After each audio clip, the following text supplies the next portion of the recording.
cover the basics of the Fukushima accident and how radioactive fallout affects components related to airlines and infrastructure. We will present a list of compelling evidence that we believe shows a correlation to recent accidents and emergencies in the aviation industry. A more detailed list, explanation, and historic data will be published on the internet following this interview. It is our hope that Fukushima researchers, radiation experts, material science specialists, engineers, pilots, flight crews, and aviation mechanics will find this information interesting and help add to this growing body of evidence with their own observations and discussions. Dr. Leuren Moret is an atmospheric fallout expert and has interviewed extensively about the Fukushima accident and its effects on the health of downwinders, marine life, and mutations in plants, animals, and people. She is a depleted uranium expert and appeared in the documentary Beyond Treason with former U.S. Army radiation health specialist Dr. Douglas Roque. She was a special guest lecturer for the Malaysian War Crimes Tribunal. She has appeared several times on True TV's Conspiracy Theory with Jesse Ventura in regards to the Great Lakes water supply and the health issues surrounding the use of TSA scanners. She has done over 20 speaking tours in Japan and has lectured extensively about the dangers of nuclear power worldwide, even prior to the Fukushima accident. She has worked at both Lawrence Livermore and Los Alamos nuclear weapons labs as a geoscientist and on both the waste isolation pilot plant and the Yucca Mountain nuclear storage facility prior to becoming a whistleblower. This brief introduction does not do justice to her enormous contributions that she has made, and it is an honor and privilege to work with her again. We will also be joined today by Laurence Battis. Leuren, would you like to introduce Laurence? Yes. Laurence Battis is an engineer and a journalist. He's from a long line of engineers. He has attended Northeastern University, DINFOS, which is the Defense Information School, when he was in the Navy for 5 years, and CSUN, the California State University, Northridge, where he got a film degree. He is a practicing engineer, the publisher and editor of LMGNC. It's Leuren Moret at Google. LeurenMoret.info and on G+ at LM:GNC. Hi, I'm Larry. This is Larry. Laurence. Lawrence. Lawrence. And yes, we both have the same name. We do. Mine is the French pronunciation, Leuren, and his is the Dutch pronunciation, Laurence. Laurence. We would also like to thank Alfred Weber, Rob Soltysik, Heather Stewart, Linda Menzies, Stephen Moyer, Moana Nalu, Al Jacklick, Kevin Blanche, Austin Martin, T.A. Raven Flight, Tico Turner, and Janet Saxon Payek for helping us collect these numerous events that we're going to be talking about today.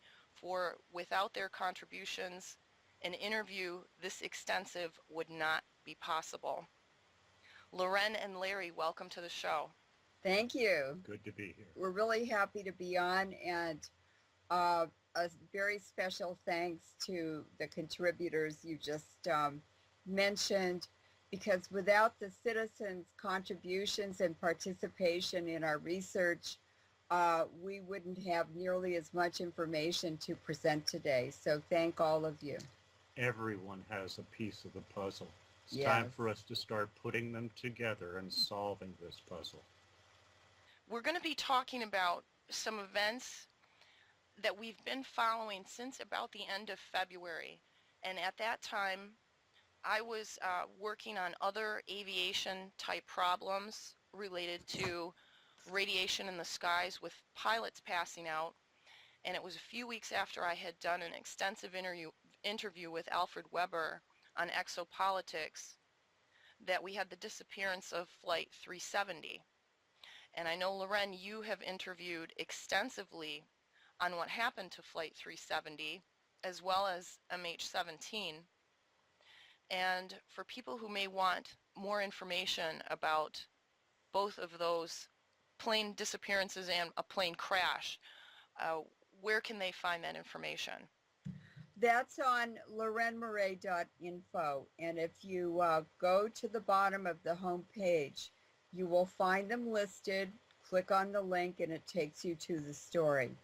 And Flight 370, Malaysian Airlines Flight 370 that crashed in early March, and actually it was shot down by the U.S. Navy, and it crashed in Singapore airspace, which gave MI6 and the CIA control over the investigation, so they covered it up.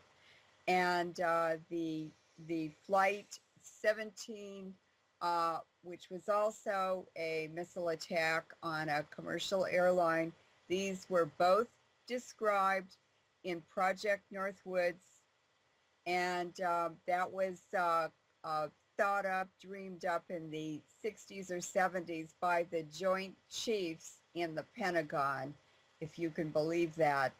And they are the bookends of Obama's pivot to Asia.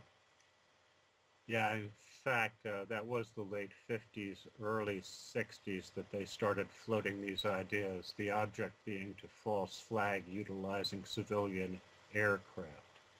The object of that being to pin the blame on your opponent, therefore freeing you to act against them because public opinion is following your lead, which is the definition of a false flag.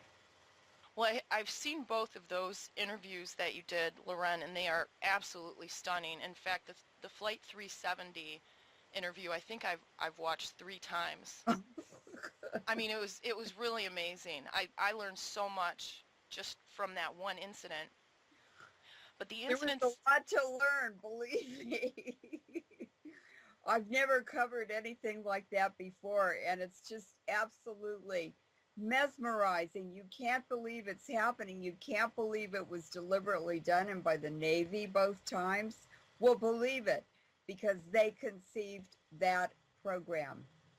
Well, the incidents that we're going to be talking about today break down into the following plane problems, and Leuren and I had started really closely paying attention to this around the 3-year anniversary of the Fukushima disaster. And we both have done extensive interviews on that disaster and health effects and the effects on the ocean, and there's some excellent articles that Leuren has up on her website about that go into more detail, and we're learning more all the time. But what we're going to talk about today is specifically what evidence that we may have that may correlate to metal fatigue and other structural abnormalities happening to planes that are flying through radioactive air. And I kept kind of a running tab just on all the different incidents, and this was the breakdown when I went through and updated this list today. Windshields cracking or falling off the cockpit. Cross tubes breaking on helicopters when they land. Oil pressure drops. In fact, we've had 3 of those, I think, in the last 3 days. Melting batteries. Hydraulic faults. Panels falling off planes. Failures of tail rotors on helicopters. Electrical generator failures. Issues with nose gear or landing gear. Small planes crashing after pilots are passing out or just never reaching their destination. I think we've had 3 or 4 of those just in the last week. Small planes that are going into a dead spin and crashing without even contacting flight control or having a squawk emergency. Engines catching fire. Engines failing. Explosions or loud noises, strange smells and smoke, forcing emergency landings. Failure of fluid power systems, cabin depressurization, I've had a couple of those in the last few days, de-icing systems that are kicking on mid-flight, metal particles that are being found in failed engine filters, Oh. loud bangs and flames that are happening in otherwise operating engines, helicopters and small planes that are experiencing catastrophic losses of power, wings that are partially detaching from planes. Believe it or not, we actually have video of that. Malfunctioning onboard computers, and deployment of emergency slides inside planes during flight, and water pipes breaking, flooding planes during flight.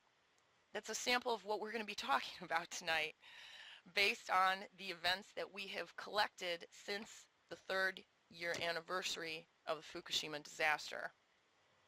So we'd like to start with some basic information, and we have 10 talking points that we've put together to kind of break down and lay out the research that we've been doing for the last 7.5 months. Larry, would you like to start with the talking points? Well, what we're looking at is indicators. And if you think of it in those terms, then the real overlying thing that we're looking for is entropy and rates of entropy. Entropy being the inevitable breakdown of compounds. It's quite natural. Rust is a demonstration of it. So the next thing you look for an indicator is the speed at which it's occurring. Now, I recall vividly when you and Leuren were having a discussion one evening. I was working on some video, I believe, at the time. And the conversation came around to the number of unusual aircraft incidences that were occurring. And I just kind of piped in, well, radiation, it does crystallize metal. And we've been off to the races ever since. Mm-hmm. Wigner has become one of the major indicators, and the reason why is because it is universal. It doesn't just affect metal. It affects everything. Including humans. Exactly. Mm-hmm. Including us. So when we're watching for rates of entropy, we can watch for them in other areas as well. In fact, university newspapers are printing a lot more of the notices of funerals for students that are, they're in their 20s and they're not dying in automobile accidents or motorcycle accidents. They're just dropping over of things you normally think of people dying of in their 60s and 70s. Mm-hmm. That's entropy. Okay, what we're looking at is the effects of the radiation on metal. So what you look at are critical points. Now, one of the real big ones that you brought up, that was where oil pressure failures are occurring. And that's a pressurized system. That brings a number of other criticalities. You've got finer pieces of metal that are being bent into place in order to crimp some type of a hose closed. Those are very fine. There's a lot of stress on them. There are a lot of areas that are particular candidates for failure in those systems unless you overbuild them to mil spec. And that's done with metal-to-metal joins everywhere. So that's what the airline industry is going to have to do, because crimping hydraulics in any other fashion at this point is futile. What you're doing is you are creating a Rube Goldberg machine. It will break spectacularly and before you expect it.